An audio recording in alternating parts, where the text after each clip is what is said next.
السلام علیکم، میں ہوں سائرہ مسعود اور آپ دیکھ رہے ہیں سلیم بخاری شو۔ طالبان رجیم کے تمام تر دعوے ایک دفعہ پھر جھوٹے ثابت ہو گئے ہیں۔ اقوام متحدہ نے افغان سرزمین پر دہشت گردوں کی موجودگی اور سہولت کاری کو بے نقاب کر دیا ہے۔ اقوام متحدہ کی اس رپورٹ میں بالخصوص ٹی ٹی پی کا ذکر کیا گیا ہے کہ یہ خطے کے امن کے لیے سب سے بڑا خطرہ ہے اور یہ تنظیم افغان سرزمین پر محفوظ پناہ گاہوں سے پاکستان کے اندر حملے کر رہی ہے۔ کیا یہ رپورٹ پاکستان کو افغانستان کے اندر ان تنظیموں کے خلاف آپریشنز کا لیجیٹیمیٹ رائٹ دیتی ہے؟ اس پر بخاری صاحب کے ساتھ بات کریں گے۔ اس کے ساتھ ہی بھارت نے اپنا ڈیفنس بجٹ 20 سے 25% بڑھانے کا ارادہ رکھتا ہے۔ اس قسم کے جارحانہ اقدامات خطے میں بیلنس آف پاور کو کس طرح متاثر کریں گے، اس پر بھی بات کریں گے۔ And in the second segment of this program بات کریں گے فیلڈ مارشل کے حوالے سے۔ یہ خبر گردش کر رہی تھی کہ وہ بہت جلد ایک دفعہ پھر امریکہ کے دورے پر جا رہے ہیں اور اس دورے کو غزہ میں امن فورسز بھیجنے اور حماس کو غیر مسلح کرنے کے حوالے سے ریلیٹ کیا جا رہا تھا، اور یہ خبر کہیں اور سے نہیں، خود رائٹرز کی جانب سے دی گئی ہے، مگر پاکستان کے دفتر خارجہ نے اس خبر کی تردید کی ہے۔ سوال یہ ہے کہ یہ خبر پھیلائی کیوں گئی، اس کے پیچھے کیا مقاصد تھے، یہ بخاری صاحب سے جانیں گے۔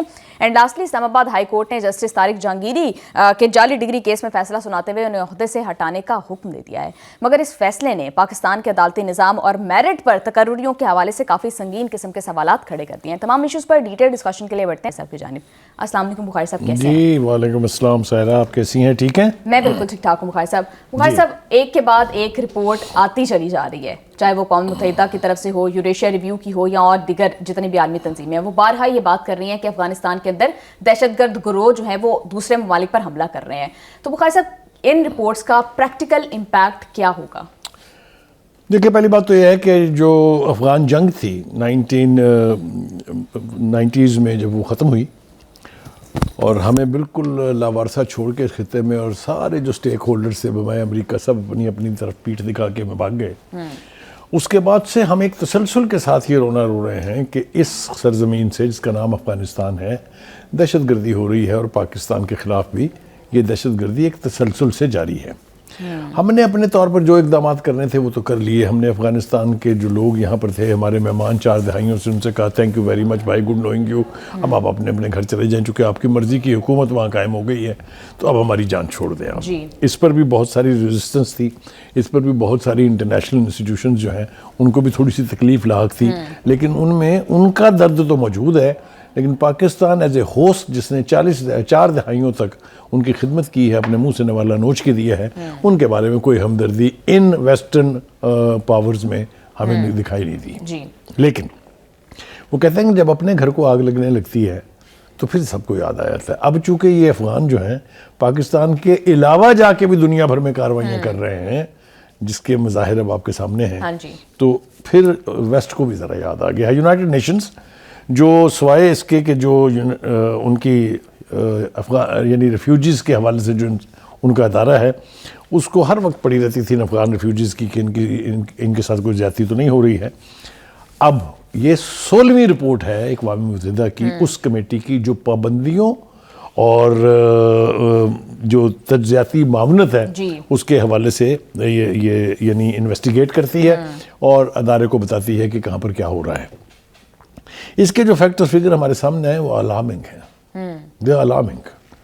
پہلی بات تو یہ ہے کہ Afghanistan is now being seen across the world as a safe havens for terrorists, اس لیے کہ کچھ 6 کے قریب تو نام انہوں نے لیے ہیں، کوئی درجن بھر سے زیادہ جو انٹرنیشنلی ڈکلیئرڈ ٹیررسٹ گروپس ہیں، they are now in Afghanistan.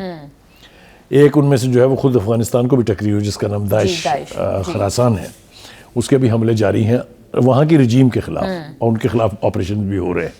تو کہنے کا مطلب یہ ہے کہ جو ہمارا موقف تھا یہ کہ ہر قسم کی دہشت گردی کا منبع افغانستان ہے، چاہے وہ اکراس بارڈر ہو، چاہے وہ یہاں کے سہولت کاروں کے ساتھ مل کے ہو، وہ ہماری بات اس وقت تو کسی نے نہیں مانی، لیکن اب لگتا ہے کہ ہر ایک کو ماننی پڑ رہی ہے، کیونکہ شواہد اور ثبوت جو ہیں وہ ایسے ہیں۔ جی بخاری صاحب، کیا یہ رپورٹس افغانستان کو اتنا پریشرائز کر سکتی ہیں کہ وہ ان دہشت گرد تنظیموں کی سہولت کاری چھوڑ دے؟ دیکھیے، پہلی بات تو یہ ہے کہ 2 بڑی باتیں اس کے نتیجے میں آئیں گی۔ ایک تو پاکستان کا موقف جو ہے، پہلے ہندوستان کے حوالے سے ہمارا موقف تسلیم کیا گیا تھا پوری دنیا میں، اور اب افغانستان کے حوالے سے بھی ہمارا موقف جو ہے، یہ رپورٹ اس کی تائید و تصدیق ہے، کوئی دو رائے نہیں ہے اس کے بارے میں۔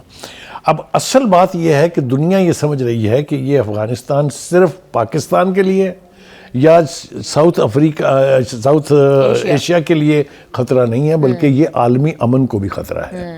جیسا میں نے کہا کہ بہت سارے افغان ملوث پائے گئے ہیں انٹرنیشنل جو ٹیررسٹ ایکٹیویٹیز ہوئی ہیں۔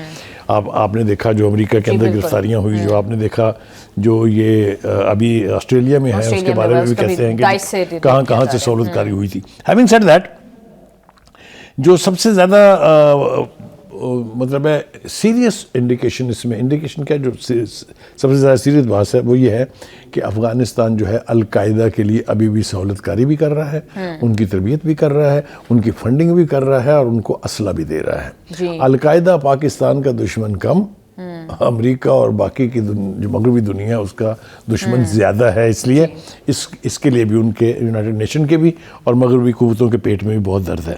بخاری صاحب، کیا یہ رپورٹ جس میں یہ بات واضح طور پر لکھ دی گئی ہے کہ ٹی ٹی پی جو ہے وہ پاکستان کے اندر حملے کر رہی ہے اور 2025 میں یہ حملے بہت زیادہ انکریز ہو گئے ہیں، تو کیا یہ رپورٹ پاکستان کو لیجیٹیمیٹ رائٹ دیتی ہے کہ پاکستان افغانستان کے اندر آپریشنز کرے ان تنظیموں کے خلاف؟ دیکھیے، پہلی بات تو یہ ہے کہ ہمیں کسی کی پرمیشن یا کسی کی اپروول نہیں چاہیے۔ اگر ہماری سرحدیں وائلیٹ ہوں گی، اس کی خلاف ورزی ہوگی، اگر ہمارے شہریوں کے خلاف ٹیررسٹ ایکٹیویٹیز ہوں گی، we don't need to ask anybody, we will take action ourself. اور پہلی بار 40 سال میں پاکستان نے یہ بتایا ہے افغان رجیم کو کہ we have the capacity and the determination to chase these terrorist back on to your soil. یہ بھی بہت سیریس وارننگ تھی، اور 2 نہیں 3 آپریشن ہم کر چکے ہیں۔ ایک آپ کو یاد ہوگا پکتیا میں ہم نے جا کے ان ٹیررسٹوں کو جو 14 لوگ مارے تھے، جہنم واصل کیے تھے، وہ یہاں سے آپریشن کر کے اور واپس جا رہے تھے۔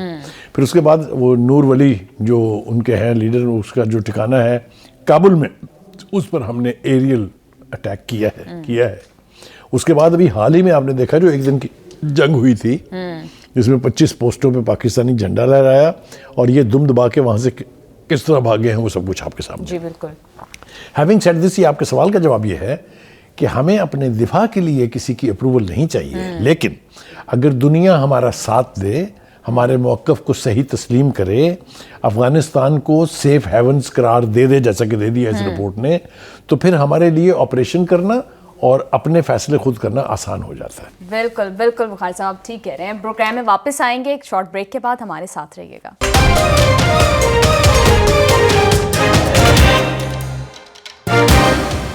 ویلکم بیک ٹو دا شو۔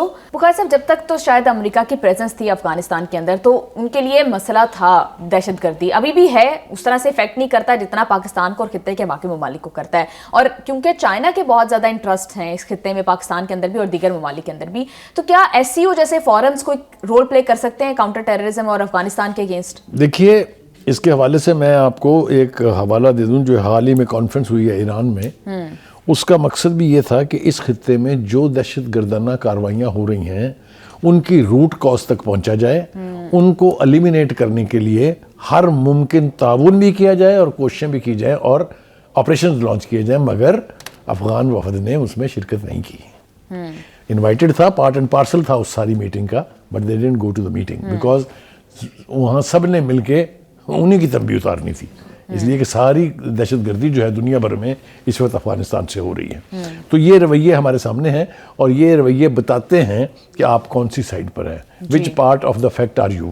ایک دوسری آپ نے ابھی تذکرہ کیا کہ پاکستان کے خلاف حملے جو ہیں وہ تیز ہوئے ہیں، صرف اس سال میں 600 دہشت گردی کے واقعات ہوئے ہیں Pakistani soil per, originated from Afghanistan. تو یہ کوئی چھوٹی بات بالکل بھی نہیں ہے۔ دوسری بات یہ ہے کہ طالبان کے افغان طالبان جسے ہم اب افغان رجیم کہتے ہیں، ان کے ٹی ٹی پی کے ساتھ شواہد اب کسی یعنی روابط اب کسی ثبوت کے یا شواہد کے محتاج نہیں ہے۔ یہ اسٹیبلش ہو گیا ہے کہ وہ نہ صرف ان سے تعاون کر رہے ہیں، ان کو فنڈنگ کر رہے ہیں، ان کو اسلحہ دے رہے ہیں، اور اپنی قوت سمجھتے ہیں ٹی ٹی پی کو، اور ٹی ٹی پی کے ذریعے پاکستان کو بلیڈ کرانے کی کوئی ایسی کوشش نہیں ہے جو انہوں نے نہیں کی ہے۔ جی، اب دیکھنا یہ ہے کہ ہمارے پاس کیا آپشن ہے۔ بالکل اسی طرف میں آ رہی تھی بھائی صاحب۔ اب جب بھارت نے پاکستان کی سوورینٹی کو وائلیٹ کیا تو بہت سخت جواب دیا گیا۔ افغانستان کو لے کر کیا آپ کو لگتا ہے کہ ہماری پالیسی ضرورت سے زیادہ نرم ہے اب تک؟ یہ افغانستان جو ہے نا، یہ ہمارے لیے کوئی مسئلہ نہیں ہے، چونکہ مسلمان دو ملک ہے، چونکہ ہم نے ان کی خاطر بڑی قربانیاں دی ہوئی ہیں، ہم جو نتیجہ بھگت رہے ہیں وہ کس چیز کا ہے؟ وہ اس افغان جنگ کا ہے، جو ہم نے اس وقت ان کی محبتیں آپ نے دیکھی تھی امریکہ کے ساتھ جب روس کے خلاف جنگ ہو رہی تھی، تو ہم نے کیا قصور کیا تھا بھائی؟ ہم نے آپ کی فیسیلیٹیشن کی تھی، ہم نے آپ کے لیے اپنے جوان جو ہیں ان کی قربانیاں دی تھی، 80,000 کے قریب لوگ ہمارے جو ہیں وہ اپنی جان سے گئے ہیں، یہ قربانیاں ہم کس کے لیے دے رہے تھے؟ لیکن یہ اب ہماری جان کو آ رہے ہیں، تو آپ سوچئے ذرا کہ پاکستان کے پاس کتنے لمیٹڈ وہ جو ہے چوائسز رہ جاتی ہیں۔ تو ایک بات تو یہ ہے۔ دوسری بات جو میرے خیال سے اور زیادہ اہم ہے وہ یہ ہے کہ ہندوستان بھی ساتھ ساتھ ایکسپوز ہو رہا ہے۔ جی بالکل، ہندوستان اور اسرائیل اور افغانستان کا جو نیکسس بنا ہے، جس کو میں نے اگلے دن شیطانوں کا اتحاد ثلاثہ قرار دیا تھا، یہ بھی ایکسپوز ہو رہے ہیں۔ یہ بھی پوری دنیا کو پتہ لگ رہا ہے کہ ان کی سہولت کاری کون کر رہا ہے۔ آپ یہ دیکھیے کہ وہ بھارت جس کا نام لینے کے لیے افغان طالبان کبھی تیار نہیں تھے، حالانکہ اشرف غنی کے اور کارزائی کے دور میں بڑی کوششیں ہوئی، اس وقت بھی رو جو ہے کوشش کر رہی تھی، 18 کونسل خانے کھول لیے تھے انہوں نے آگے، یہاں آپ کو یاد نہیں پاکستان افغان بارڈر کے اوپر، لیکن اب تو وہ جا کے ٹوٹلی ان کی گود میں بیٹھ گئے ہیں۔ یعنی پچھلے 2 مہینوں میں تیسرا وفد بیٹھا ہوا ہے دلی میں اس وقت۔ کون سے صحت کے معاملہ جات طے ہو رہے ہیں بھائی؟ خدا کے لیے آپ کے ہاں تو افراتفری کا عالم ہے، دھماکے ہو رہے ہیں، اب دہشت گردی کی کاروائیاں ہو رہی ہیں، آپ چلے ہندوستان سے صحت ٹھیک کرنے کے لیے صحت کا شعبہ۔ تو کہنے کا مطلب یہ ہے کہ یہ بھی اب ایکسپوز ہو رہا ہے ساتھ ساتھ۔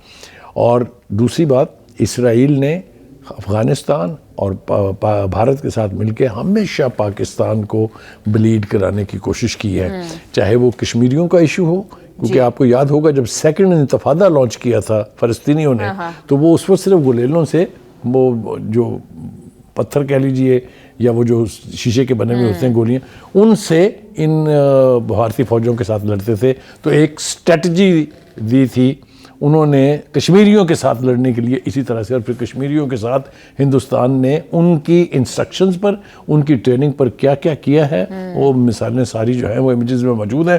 آپ کو یاد ہوگا ایک میجر صاحب تھے جنہوں نے ایک کشمیری مسلمان کو آگے اپنی جیپ کے باندھ کے سارے شہر کا ٹور کرایا تھا۔ یہ سب کچھ اسرائیل کی میتھالوجی اور اس کی ٹریننگ کا جو ہے وہ حصہ ہے۔ تو تینوں کے ایکسپوز ہونے کے بعد اب پاکستان کے لیے پوری دنیا کو یہ باور کرانا کہ ہمارے ہاں ہونے والی دہشت گردی جو ہے یہ تینوں ملک اس کے ذمہ دار ہیں، میرے خیال سے مشکل ہے۔ بھارت اور اسرائیل تو اسلاموفوبیا کے مارے ہوئے ہیں، کچھ حد تک بات سمجھ آتی ہے، لیکن افغانستان سے ابھی جب مذاکرات بھی ہو رہے تھے تو پاکستان ایک مطالبہ کر رہا تھا کہ فتویٰ دیں افغان علماء، اس کی بہت بڑی ویلیو ہوگی، لیکن افغان علماء کی جانب سے ایسا کوئی فتویٰ نہیں دیا گیا۔ کیا دیگر عالمی جو علماء کرام ہیں جو بہت نامی گرامی ہے، کیا ان کا فتویٰ کوئی ویلیو رکھتا ہے کہ جو لوکل سطح پر ایڈیولوجیکلی ایک نیکسس ہم دیکھتے ہیں یا ان کی الائنس دیکھتے ہیں وہ بریک ہو سکے؟ دیکھیے پہلی بات تو یہ ہے کہ آپ کو یاد ہونا چاہیے کہ جو ان کے سربراہ ہیں اس وقت ہیبت اللہ غالباً خان، انہوں نے فتویٰ جاری کیا تھا کہ جہاد کا اعلان کرنا کسی گروپ، کسی گروہ کا یعنی کام نہیں ہے، جہاد کا اعلان صرف سٹیٹ کر سکتی ہے۔ یہ فتویٰ انہوں نے دیا تھا جب ہمارے 3 وزرائے خارجہ کی ملاقات ہوئی تھی چائنا میں، اگر آپ کو یاد ہو تو۔ لیکن یہ قوتیں اتنی طاقتور ہیں کہ اب خود وہاں کا جو حکمران ہے، طبقہ ہے، ان کی بات میں بھی اثر نہیں ہے، وہ نہیں مانتی ہیں ان کی بات کو بھی۔ پھر ابھی حال ہی میں ایک اور ایشورنس دی گئی تھی کہ اب پاکستان کی سرزمین جو ہے افغانستان کی، وہ پاکستان کے خلاف استعمال نہیں ہوگی، دھڑا دھڑ ہو رہی ہے تو کوئی ان کی سنتا نہیں ہے، وہ رجیم صرف کابل میں ہے۔ یہ میں بہت اہم بات کر رہا ہوں، ان کی جورسڈکشن جو ہے it is restricted to Kabul city, and Kabul city بھی پورا نہیں، پارٹ آف کابل سٹی۔ تو ایسی حکومت سے آپ کیا توقع رکھتے ہیں کہ اس کے پاس کہاں ہے وہ مینڈیٹ جس کے ذریعے کسی بات جو ہے یا کسی فیصلے کے اوپر عمل درآمد کرایا جائے؟ میرے خیال سے افغانستان کی جو حکومت ہے، افغانستان کا جو معاشرہ ہے، یہ سب جو ہیں یہ ڈکلائن پر ہیں، صرف اس لیے کہ وہاں نہ قانون کی پاسداری ہے، نہ قانون کی سپریمیسی ہے۔ ایک ایسی سوسائٹی جو ویسے ہی چیفٹن سوسائٹی کے طور پر جانی جاتی ہو، جہاں اقتدار کی جنگ جو ہے وہ محلوں اور گلیوں میں لڑی جاتی ہو صدیوں سے، وہاں ان سے یہ توقع رکھنا کہ وہ کسی ایک آرگنائز سیولائزڈ حکومت کی طرح سے ایکٹ کریں گے، میرا خیال ہے کرینے کے آس نہیں ہے۔ بالکل بخاری صاحب، ابھی آپ نے بھارت کی بات کی تھی، تو بھارت کے جارحانہ جو اقدامات ہیں وہ بھی جاری ہیں۔ ایک دفعہ پھر سے 2026-27 کے لیے جو بجٹ ہے اس میں انہوں نے ڈیفنس بجٹ بجٹ کو 20 سے 25% انکریز کرنے کی بات جو ہے وہ کر رہے ہیں. دیکھیے ہندوستان کی سائیکالوجی سمجھنے کی ضرورت ہے. یہ بجٹ انہوں نے پہلی دفعہ نہیں بڑھایا ہے, ان کا بجٹ اس پورے خطے میں سب سے زیادہ ہے. جب ان سے پوچھا جاتا ہے تو کبھی تو وہ کہتے ہیں کہ جی ہم تو یہ چائنا کے خلاف اپنے آپ کو مضبوط کر رہے ہیں, کبھی وہ کہتے ہیں جی پاکستان کی طرف سے ہمیں خطرہ ہے, ہم اس کے لیے کر رہے ہیں. جواز وہ جو بھی استعمال کریں, لیکن ایک بات طے ہو گئی کہ جو مئی کی جنگ میں ہوا ہے, مجھے تو وہ شعر بہت یاد آ رہا ہے کہ کافر ہے تو شمشیر پہ کرتا ہے بھروسہ, مومن ہے تو بے تیغ بھی لڑتا ہے سپاہی. اس لیے کہ ایک اور proverbial saying ہے, it's not the machine, it is the man behind the machine. تو جنگیں مشینوں سے نہیں, توپوں سے نہیں لڑی جاتی, جذبوں سے لڑی جاتی ہیں. اور وہ جذبہ ہندوستان میں کتنا ہے وہ ہم نے مئی میں بھی دیکھ لیا ہے, اس سے پہلے بھی ہم دیکھ چکے ہیں. وہ کہتے ہیں نا کہ نہ تلوار اٹھے گی نہ خنجر اٹھے گا, یہ بازو میرے آزمائے ہوئے ہیں. جی بخاری صاحب, یہ جو ڈیفنس بجٹ بھارت اتنا زیادہ انکریز کرنے کی بات کر رہا ہے, خطے کے بیلنس آف پاور کو کس طرح سے افیکٹ کرے گا؟ دیکھیے میں نے آپ سے عرض کیا کہ یہ مئی کی جنگ نے ثابت کیا کہ زیادہ ہتھیار ہونا, زیادہ مولک ہتھیار ہونا is not the only consideration to win a war. ٹھیک ہے, ہمارے F-17 نے جو رافیل کا حال کیا, ہمارے میزائلز نے جو SU-400 کا حال کیا, وہ ہمارے سامنے نہیں ہے. وہ تو پوری دنیا کی اب ڈیفنس کی کتابوں میں پڑھایا جائے گا. وہ تو جین بک آف ڈیفنس اٹھا کے دیکھیں وہ کیا کہہ رہے ہیں پاکستان اور اس کی جو جنگ ہوئی ہے ہندوستان کی اس کے بارے میں. تو یہ بجٹ جتنا مرضی بڑھا لیں, جنگ بجٹوں سے اور ہتھیاروں سے نہیں, جذبوں سے جیتی جاتی ہے. اس لیے مجھے آج تک کبھی پریشانی نہیں ہوئی ہے کہ ہندوستان کیا کر لے گا ہمارا. وہ کہتے ہیں کم گیٹ اس, آؤ اور آ کے دیکھ لو. بالکل بالکل بخاری صاحب ٹھیک کہہ رہے ہیں. پروگرام میں واپس آئیں گے ایک شارٹ بریک کے بعد, ہمارے ساتھ رہیے گا.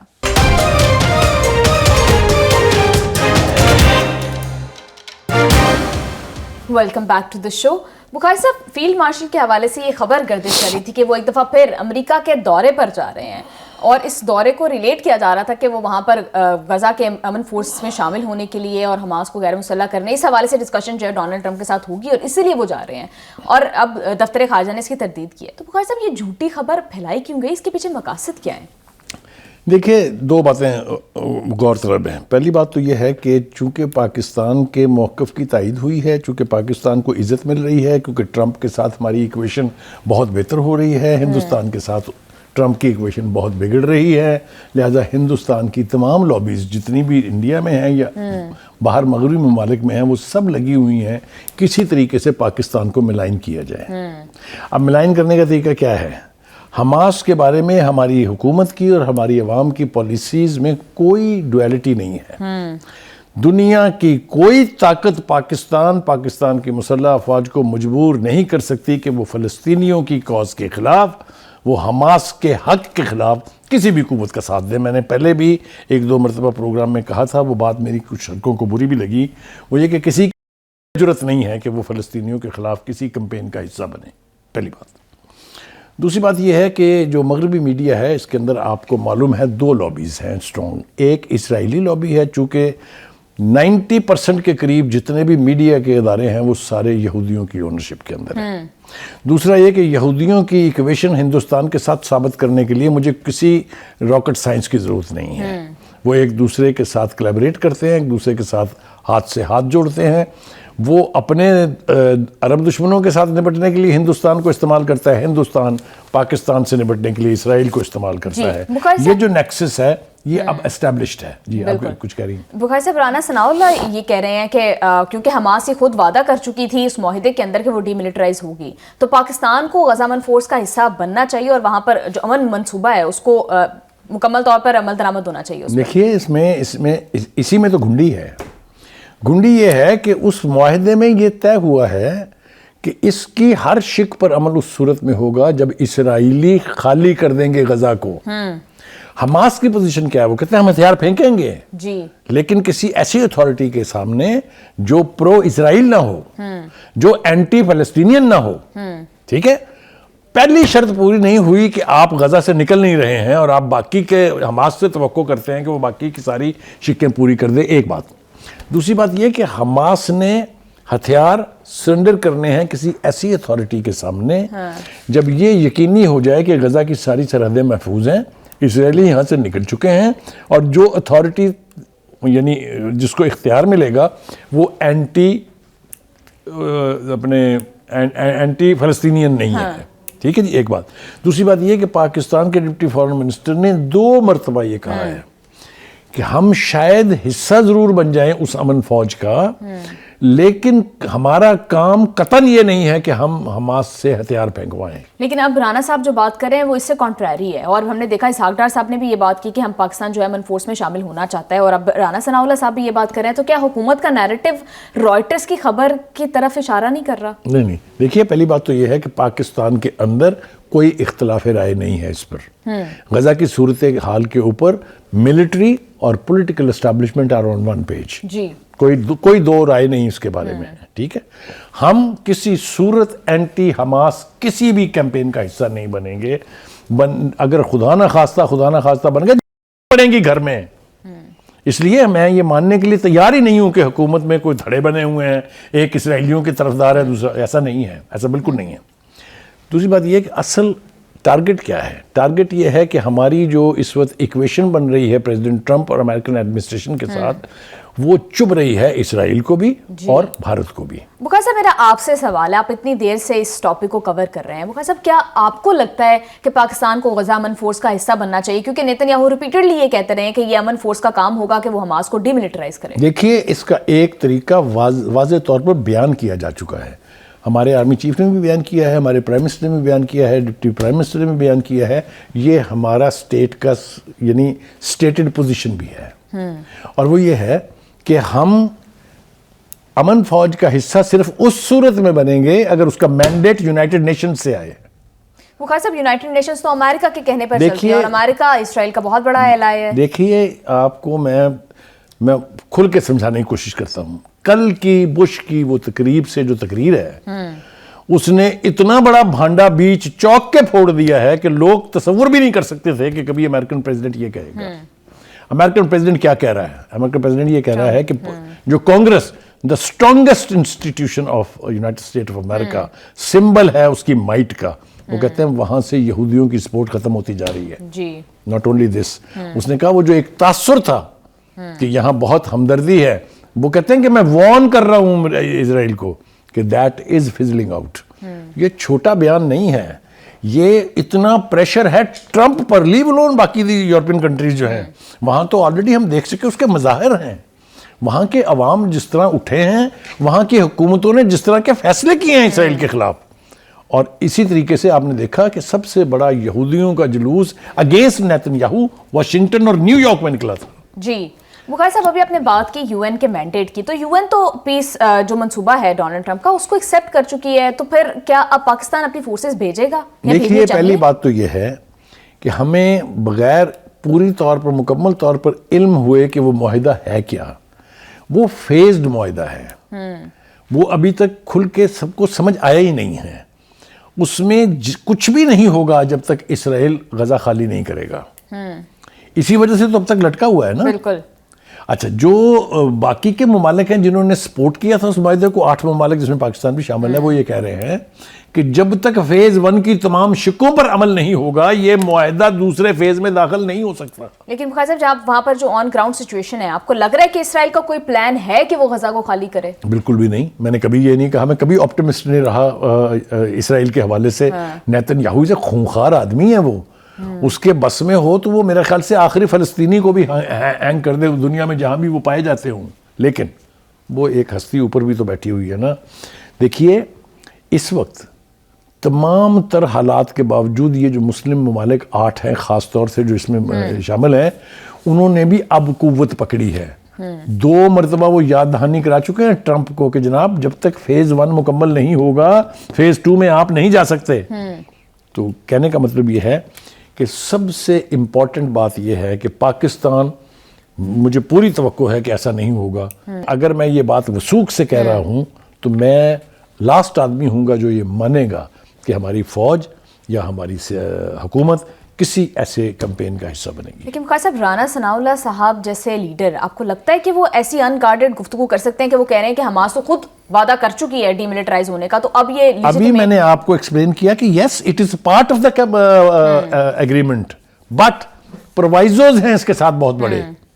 Israel has to vacate Gaza, an authority has to be established with the mandate of the United Nations, and then will they surrender their arms not to the Israelis or to the Americans, but to that authority.